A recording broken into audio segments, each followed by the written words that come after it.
কি অবস্থা স্থিতি 26 এবং 27? তো আমরা হচ্ছে অধ্যায়ভিত্তিক সাধারণ গণিতের অধ্যায়ভিত্তিক ক্লাস করছিলাম। তো তারই ধারাবাহিকতায় আজকের পর্বে আমরা হচ্ছে সাধারণ গণিতের 16.3 এর দ্বিতীয় ক্লাসটা করব। তো আমরা প্রথম ক্লাস এর আগে শেষ করেছিলাম। তো ওই ক্লাসে হচ্ছে আমরা 4টা ম্যাথ সলভ করেছি। তো আজকে আমরা আরো কিছু ম্যাথ দেখব। তো এখানে বলছে একটা ম্যাথে বলছে যে বৃত্তাকার একটা পার্কের ব্যাস হচ্ছে 26 মিটার। তো পার্কটিকে বেষ্টন করে বাইরে 2 মিটার প্রশস্ত একটা পথ আছে। অর্থাৎ বৃত্তাকার যে আমার যে পার্ক এটা মনে করো একটা হচ্ছে বৃত্তাকার পার্ক। এটা হচ্ছে বৃত্তাকার পার্ক। এই বৃত্তাকার পার্কের বাইরে এটাকে প্রশস্ত অর্থাৎ এটা চারিদিকে বেষ্টন মানে কি এটা চারপাশে 2 মিটার প্রশস্ত একটা পথ আছে। অর্থাৎ এটা হচ্ছে পথ। ঠিক আছে? এই যে পথ এটা হচ্ছে রাস্তা রাস্তা এটা হাঁটার রাস্তা মনে করো সাপোজ রাস্তা এটা কতটুকু এটা হচ্ছে 2 মিটার 2 মিটার প্রশস্ত একটা রাস্তা। এখন তোমাকে কোশ্চেনে বলছে যে এই যে রাস্তাটা এই রাস্তা যেটা আমরা দেখতেছি ওই রাস্তাটার ক্ষেত্রফল কত সেটা তোমাকে কোশ্চেনে বের করতে বলছে। তোমাকে কোশ্চেনে দেওয়া আছে বৃত্তাকার পার্কের ব্যাস অর্থাৎ সেন্টার এটা হচ্ছে বৃত্তাকার পার্ক এটা পার্ক পার্কের কেন্দ্র থেকে অর্থাৎ ব্যাসার্ধ দেওয়া আছে কত এখানে 26 মিটার আর কিছু তোমার দেওয়া নাই। আর শুধু আছে এই রাস্তাটার বাইরে 2 মিটার প্রশস্ত একটা রাস্তা আছে এতটুকু হচ্ছে তোমার কোশ্চেন। এখন তুমি হচ্ছে আলাদা আলাদা ভাবে প্রথমে বৃত্তের ক্ষেত্রফল বের করবা, এরপরে রাস্তা সহ বৃত্তের ক্ষেত্রফল বের করবা, এরপর রাস্তার ক্ষেত্রফল বের করবা। তাহলে প্রথমে আমরা আসি যে বৃত্তাকার পার্কের ব্যাস সরি এখানে ব্যাস দেওয়া আছে 26 মিটার ব্যাস। তাহলে বৃত্তাকার পার্কের ব্যাস 2r ইকুয়াল হচ্ছে 26 মিটার। ঠিক আছে? তো ব্যাসকে আমরা 2r দ্বারা প্রকাশ করি এই কারণে 2r লিখলাম। এখন হচ্ছে আমরা এখান থেকে ব্যাসার্ধটা বের করে রাখবো যেহেতু আমাদের ক্ষেত্রফলে শুধু r লাগবে। তো ব্যাসার্ধ r ইকুয়াল হচ্ছে 26 ডিভাইডেড বাই 2 ইকুয়াল হচ্ছে 13 মিটার। ঠিক আছে? তাহলে বৃত্তের ক্ষেত্রফলটা কি হবে বৃত্তাকার পার্কের বৃত্তাকার বৃত্তাকার পার্কের ক্ষেত্রফল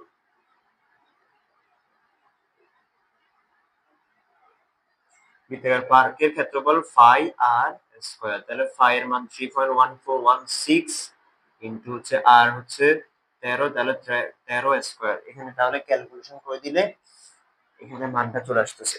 তাহলে 13 স্কয়ার আর হচ্ছে 3.1416 530 দশমিক হচ্ছে 93 বর্গ মিটার।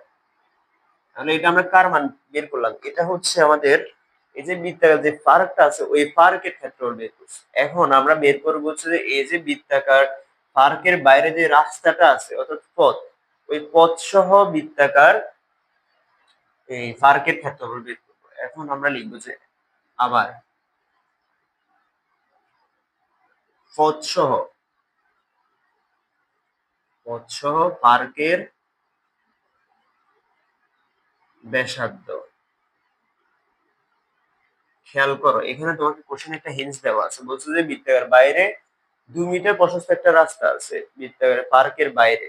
তাহলে এই যে পথ এটা যদি আমি আমার ব্যাসার্ধের সাথে যদি আমি কাউন্ট করি সরি ব্যাসার্ধের সাথে ব্যাসার্ধের সাথে যদি কাউন্ট করি তাহলে এটা 2 মিটার বেশি আছে তাহলে এটা কত হবে 15 হবে। তাহলে আমি যদি যেহেতু বৃত্তের ব্যাসার্ধ পার্কের ব্যাসার্ধ হচ্ছে কত 13 বৃত্তাকার পার্কের ব্যাসার্ধ হচ্ছে কত 13 তাহলে এটা 2 মিটার আরো বেশি রাস্তার জন্য। তাহলে এখানে 13 সাথে এই ব্যাসার্ধটাকে আমি ক্যাপিটাল আর দ্বারা প্রকাশ করতেছি। তাহলে 13 প্লাস 2 ইকুয়াল কত হবে 15 মিটার হচ্ছে। ঠিক আছে? এখন আমরা হচ্ছে ওই পথ সহ পার্কের ক্ষেত্রফল বের করবো। পথ সহ পার্কের ক্ষেত্রফল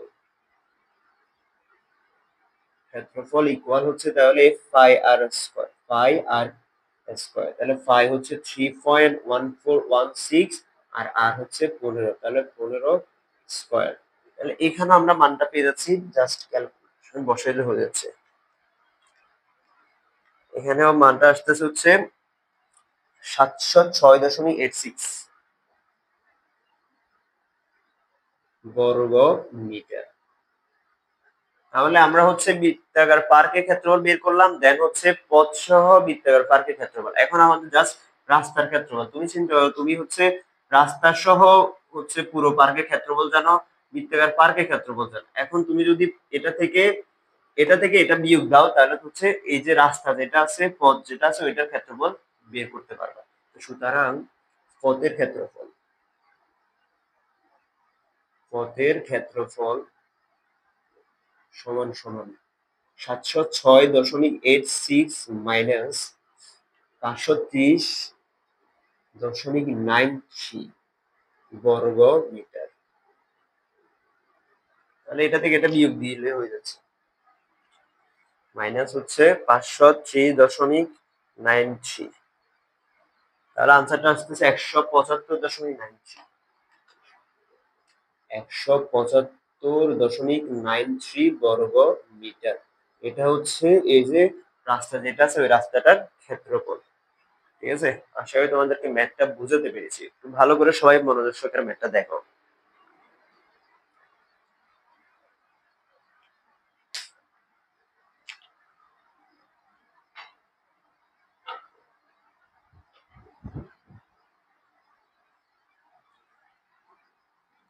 এর পরবর্তীতে আমরা হচ্ছে আরেকটা ম্যাথে চলে যাচ্ছি।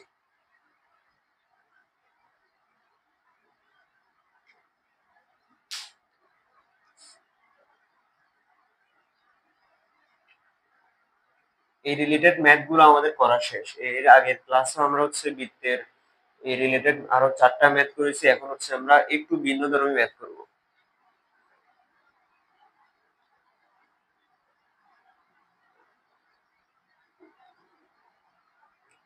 দেখো, কোশ্চেনটা বলছে যে একটা গাড়ির সামনের চাকার ব্যাস, একটি গাড়ির, এই কোশ্চেন গুলো হচ্ছে সৃজনশীলের মধ্যে অহরহ আসতে দেখা যায়। একটা গাড়ির সামনের চাকার ব্যাস হচ্ছে 28 সেন্টিমিটার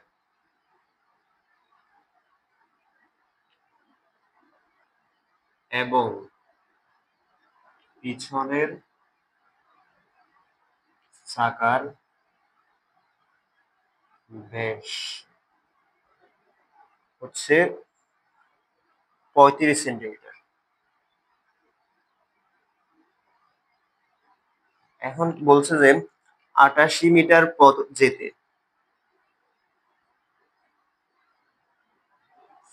যেতে পেছনের চাকা অপেক্ষা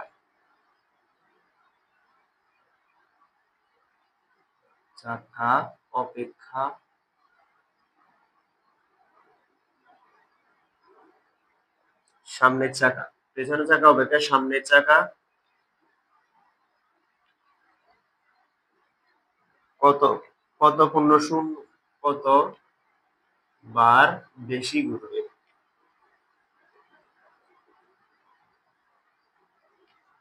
এটা হচ্ছে কোশ্চেন। বলছে যে সাপোজ একটা গাড়ি দুইটা চাকা, সামনের চাকা আর পিছনের চাকা দুটোটা সেম থাকে না, একটা চাকা বড় থাকে, পিছনের চাকাটা ছোট থাকে। অথবা কোনো গাড়ি দেখা যায় যে পিছনেরটা বড় থাকে, সামনেরটা ছোট থাকে। বিশেষ করে ট্রাকের ক্ষেত্রে এগুলো হয়। তো বলছে যে ওই গাড়িটার সামনের চাকার ব্যাস দেওয়া আছে তোমাকে 28 সেন্টিমিটার, আর হচ্ছে পেছনের চাকার ব্যাস দেওয়া হচ্ছে 35 সেন্টিমিটার।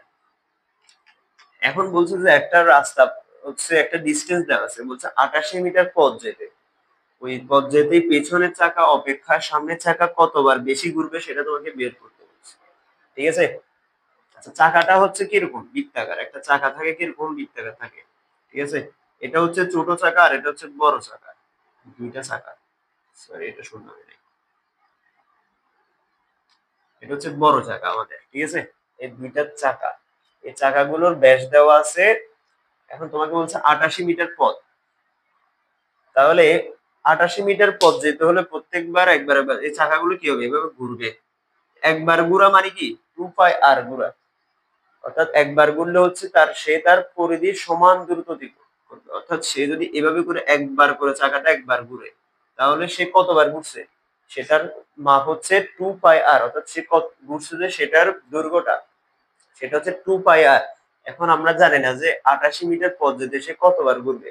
সাপোজ আমরা ধরে নিলাম যে 88 মিটার পথ যেতে দোনোটা গাড়ির চাকা হচ্ছে n সংখ্যক বার ঘুরবে, ঠিক আছে?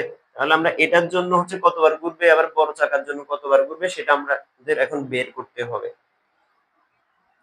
আমরা হচ্ছে প্রথমে সামনের চাকার জন্য লিখতেছি। সামনের চাকা, সামনের চাকার ক্ষেত্রে ব্যাস, ব্যাস সমান সমান হচ্ছে 28 সেন্টিমিটার। ধরি 88 মিটার পথ যেতে 88 মিটার 88 মিটার পথ যেতে 88 সেন্টিমিটার পথ যেতে চাকাটি n সংখ্যক বার ঘুরবে, n1 সংখ্যক, যেহেতু দুইটা, প্রথমটার জন্য n1, পরটার জন্য n2 ধরবো, তাহলে n1 সংখ্যক বার ঘুরবে, ঠিক আছে? এখন আমরা যদি এটার জন্য লিখি তাহলে এখানে দূরত্বটা হচ্ছে 88 মিটার, তাহলে আমরা লিখতে পারি প্রশ্ন মতে 2πr into n1 divide equal 88 centimetre. কেন n1 এখানে গুণ দিচ্ছি, কারণ হচ্ছে দেখো একবার যদি জানতাম যে এটা একবার ঘুরবে তাহলে 2πr, দুইবার ঘুরলে 2 ইন্টু 2πr, তিনবার ঘুরলে 3 ইন্টু 2πr, অর্থাৎ 3 ইন্টু তার পরিধি। কিন্তু এখানে আমি ধরে নিয়েছি যে 88 সেন্টিমিটার পদ্ধতিতে চাকাটি n সংখ্যক বার ঘুরবে, এই কারণে 2πr ইন্টু হচ্ছে n1। তাহলে আমরা হচ্ছে n1 এর মানটা এখন জাস্ট বের করলে আমরা বুঝে যাবো যে এটা কতবার ঘুরবে। 88 ডিভাইডেড বাই হচ্ছে 2r, 2πr,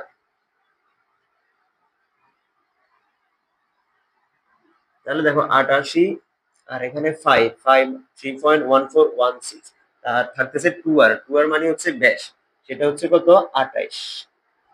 তাহলে এখানে আনসারটা আসতেছে 88 ডিভাইডেড বাই হচ্ছে 3.1416 ইন্টু 28 ইকুয়াল, এখানে পাচ্ছে হচ্ছে 100, সরি এখানে আমরা আমাদের এখানে একটা জিনিস এখানে বলছে 88 মিটার, তো আমাদের 88 মিটারটাকে আমাদেরকে সেন্টিমিটারে কনভার্ট করতে হবে। সেন্টিমিটার যদি আমরা কনভার্ট করি তাহলে এখানে 88 এর সাথে হচ্ছে উপরে 100 গুণ হবে, এটাকে আমরা হচ্ছে 100 একটা গুণ দিতে হবে,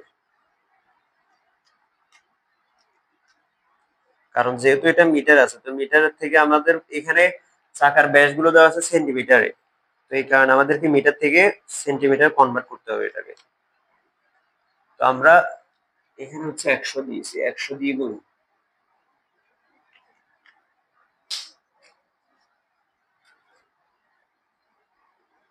তাহলে এখানে 100 বার পেয়ে গেলাম, ঠিক আছে? এরপরে 100 রাখতে হবে, এটা উপরে ঠিক করা উচিত ছিল, আমি ঠিক করতে পারিনি এখানে। এই যে পথের দূরত্বটা দিয়ে এখানে ঠিক করা উচিত ছিল, যে পথের দূরত্ব এখানে আমি লিখে দিচ্ছি, পথের দূরত্ব ইকুয়াল হচ্ছে 88, তো 88 কে হচ্ছে 100 দিয়ে গুণ, 100 দিয়ে গুণ করলে হচ্ছে এটাকে মিটার কনভার্ট করা উচিত ছিল, ঠিক আছে?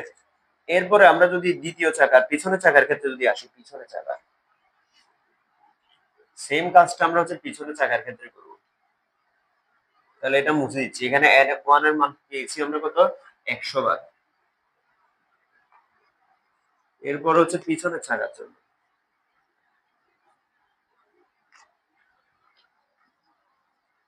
পিছনের চাকার জন্য চাকার ক্ষেত্রে দেখো এখানে ব্যাস ছিল, ব্যাস এখানে ব্যাস হচ্ছে 35 সেন্টিমিটার। সেম ভাবে এখানেও আমরা লিখতে পারি যে 2 পাই r ইন্টু n2, কারণ এটার জন্য হচ্ছে n2 সংখ্যক বার ঘুরবে, তাহলে এটা ইকুয়াল হচ্ছে কত, 88 ইন্টু হচ্ছে 100, কারণ এটাকে আমরা হচ্ছে কিছু কনভার্ট করবো,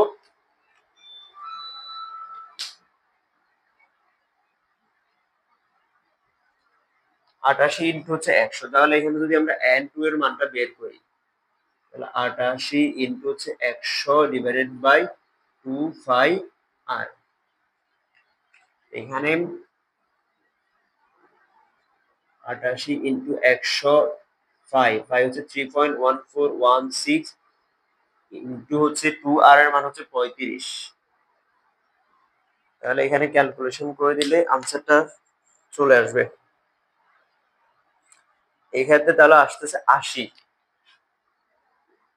80 বার। তাহলে প্রথম চাকার জন্য n1 এর মান আসছে কত আমাদের, n1 এর মান আসছে 100 আর n2 এর মান হচ্ছে 80। তাহলে তার মানে বোঝা যাচ্ছে যে কোন চাকাটা কতবার ঘুরবে।